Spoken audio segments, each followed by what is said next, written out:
ఇలాంటి రోజు వస్తుందని ఊహించలేదండి.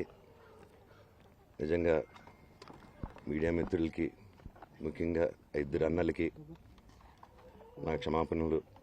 మా నాన్న తరపున, మా అన్న తరపున నేను సారీ అడుగుతున్నాను. నేను నీ తమ్ముడు అనుకోండి, మీ వాడిని అనుకోండి, మీకు నీ తోడుంటాను. మీకు ఏదున్నా నాకు ఫోన్ చేసేదానికి నేను ఎప్పుడు ఒక్క కాల్ దూరంలోనే ఉంటాను. I will always be there to support you and your family. And I'm sorry, నా కోసం సపోర్ట్ చేసేదానికి వచ్చి మీకు ఇలా జరగడం నాకు చాలా బాధగా ఉంది. నా భార్య పేరు లాగుతున్నారు, 7 నెలల కూతురి పేరు లాగుతున్నారు. నేనేం అడగలేదు, సొంత కాళ్ళ మీద పనిచేస్తున్నాను. మా ఆవిడ కూడా వాళ్ళ ఇంటి వైపు ఏ డబ్బు తీసుకురాలేదు, వాళ్ళ ఇంట్లోనూ డబ్బు అడగలేదు, నేను అడగలేదు, ఆస్తి అడగలేదు. మా ఆవిడ 7 నెలలు గర్భవతిగా ఉన్నప్పుడు తనకి 7 నెలలు ఉన్నప్పుడు మా అంకుల్ వాళ్ళు ప్రతి ఒక్కరూ 7 నెలలు తను ప్రెగ్నెంట్గా ఉన్నప్పుడు మా అంకులు విజయవాడలో ఉంటారు. అండ్ ఇక్కడ కొంతమంది అంకుల్ నాన్నగారు బాగా క్లోజు. మనోజ్, నువ్వు ఎన్నో సంవత్సరాలు ఇంటి బయటగా ఉన్నావు, నీ సొంతంగా ఉన్నావు. మీ నాన్నగారు అమ్మగారు ఒకరే ఉన్నారు.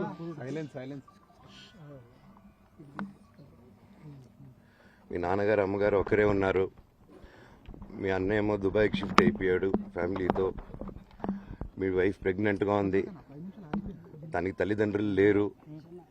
తనకి ఇప్పుడు మీ అమ్మ అవసరం ఉంది, పెద్దోళ్ళు అవసరం ఉంది. నువ్వు అక్కడే ఎలా చూసుకుంటావు అంటే, నాకు ఆ రోజు మా భార్య కూడా ఒకసారి వాళ్ళు అన్నీ చెప్తున్నారు కదా, ఎందుకంటే ఒకసారి వినండి అంటే, సరే అమ్మా నీకోసం వస్తాను అని చెప్పి మళ్ళీ తిరిగి రావడం జరిగింది. అండ్ నేను ఈరోజు నా గురించి ఆరోపణలు వేస్తున్నారంటే అది నేనేం చెప్పలేను. ఓన్లీ మీకు ఆధారాలు మాత్రమే చూపించగలుగుతాను. ఇప్పుడు వాళ్ళు చెప్పి నేను చెప్పి ఇది కరెక్ట్ కాదండి. నేను ఎప్పటి నుంచో కూర్చొని మాట్లాడదాం అంటున్నాను. పిల్లలకి అక్కడ లోకల్లో ఉండేది ఎవరో కాదండి, మా బంధువులే అండి అందరూ. ఆ చుట్టుపక్కల గ్రామాలందరూ, మా నానమ్మ ఊరు, మా అమ్మమ్మ ఊరు అందరూ మా వాళ్ళండి. వాళ్ళ పిల్లలు, మనవాళ్ళు, వాళ్ళ బంధువులు. సో వాళ్ళకి అన్యాయం, వాళ్ళు అర్జీలు పెట్టుకున్నారు, వాళ్ళు లెటర్లు పంపించారు, వాళ్ళన్నీ చేశారు. నేను వాళ్ళకి సపోర్ట్గా మద్దతుగా నిలబడి ఏమైంది నేను అడిగేసరికి వినయ్ అతనికి ఫోన్ చేశాను, మెసేజ్లు పెట్టాను.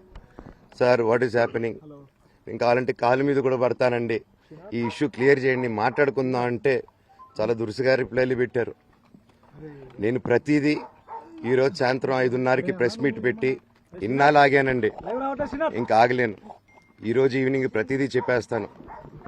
ఆ రోజు నేను పోలీసు సపోర్ట్ అడిగినప్పుడు స్టేషన్కి 100కి ఎందుకు ఫోన్ చేశాను, ఆ 100 దగ్గర నుంచి నేను పర్మిషన్ ఇస్తున్నాను, నాకు ప్రాబ్లం లేదు.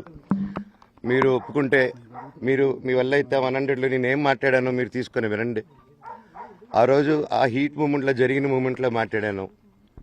ఇంట్లో 10 బండ్లు ఉన్నాయి, అందరూ ఉన్నారు ఇంట్లో. మరి ఇన్ని బండ్లు ఉంటే ఇంట్లో ఎవరికైనా ఏదైనా అయితే కారుల్లో తీసుకెళ్తాం. ఆ రోజు 108 అంబులెన్స్ వచ్చింది మా ఇంటికి. ఈ విషయం ఎవరికైనా తెలుసా? పోలీసులు కూడా తెలుసు, అది ఎస్ఐ గారికి తెలుసు. అది బయటికి రాదు, కానీ రికార్డులో ఉంటుంది కదండి, అది కనుక్కోండి సార్ 108 ఎందుకు వచ్చిందని.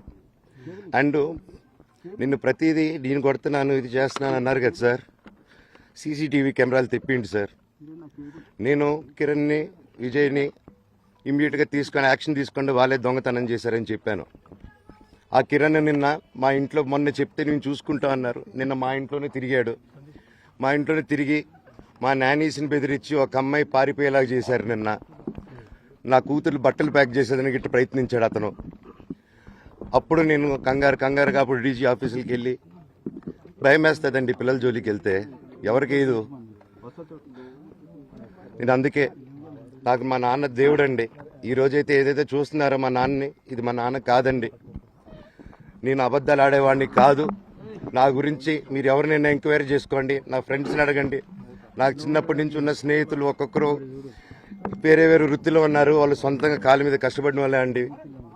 అండ్ నేను కూడా నా సొంతంగానే వచ్చాను, కానీ ఏ రోజు ఇది చేయండి అది చేయండి అని అడిగింది లేదు.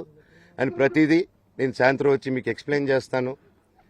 దయచేసి కోఆపరేట్ చేయండి. థ్యాంక్ యూ మీరు అందరూ ఉన్నందుకు. విజయ్ అనే వ్యక్తి నిన్న అంత చెప్పిన తర్వాత కూడా మా ఇంట్లోనే నన్ను కొట్టేటప్పుడు అతని కారు ఉంది, వెనకాల నుంచి అలాగే వెళ్ళిపోయారు అందరూ ఉండంగానే. మీరు అతని కారు నంబరు, అతని సిగ్నల్ని దయచేసి ట్రాక్ చేయండి. అన్ని కంప్లైంట్లు పెట్టిన తర్వాత కూడా మా ఇంట్లో ఎందుకున్నాడు ఆ దొంగ? మీరు దయచేసి ఇది ఇమీడియట్ గా చేసుకోండి. నేను సాయంత్రం లోపల ఒకసారి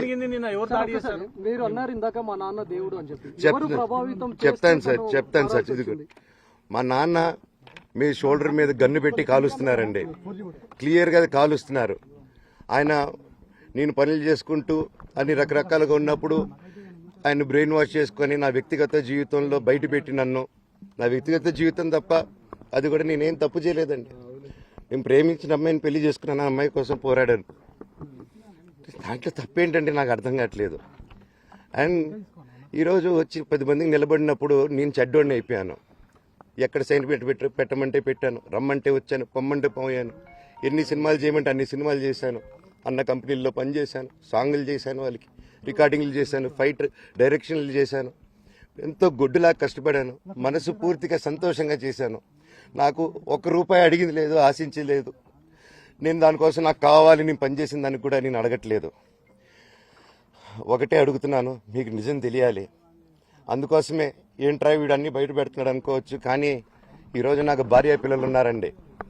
ఈరోజు నేను నిలబడకపోతే రేపు నా కొడుకు పెద్దోడైన తర్వాత, కూతురు పెద్ద అయిన తర్వాత వాళ్ళకి నేను సమాధానం చెప్పుకోలేను.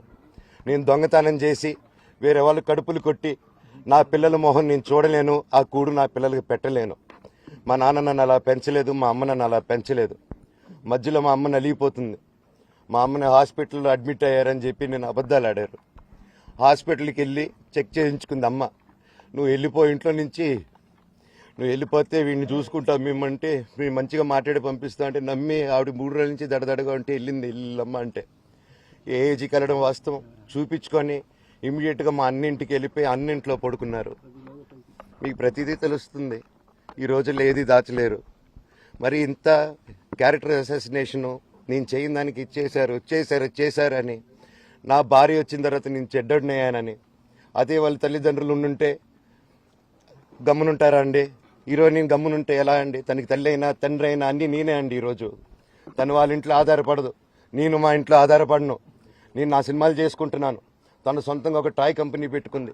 లాక్డౌన్లో నా అహం బ్రహ్మాస్మి సినిమా మా ప్రేమ కోసం ఆపేసినప్పుడు నిర్దాక్షిణంగా నేను చెన్నైకి షిఫ్ట్ అయిపోయి ఈ ఊర్లో వద్దని మేము అక్కడ కూర్చొని, నేను మనోజ్ నువ్వు బొమ్మలు గీస్తావు కదా, కథలు రాస్తావు కదా, బొమ్మలకి ఆత్మనిర్భర్ అని నరేంద్ర మోడీ గారు ఇది అనౌన్స్ చేశారు.